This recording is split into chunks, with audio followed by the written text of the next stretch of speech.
Hi, I'm Jim from Serious Foodie, and we're here today to tell you a little bit of our awesome products. Our product line started from collective travels of our family. So every one of our sauces and spice rubs has a story to it that relates to some travels that we've done.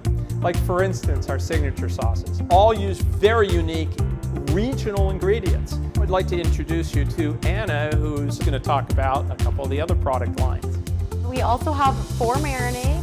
Marinades are great for grilling and using as dressings. Also, we have the new Tamarillo sauces, right?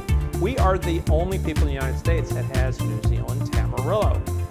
So we created 3 products: a vinegar, a grill sauce, and a dressing and marinade. And the dressing and marinade just won the prestigious Sophie Award at the Fancy Food Show for 2018.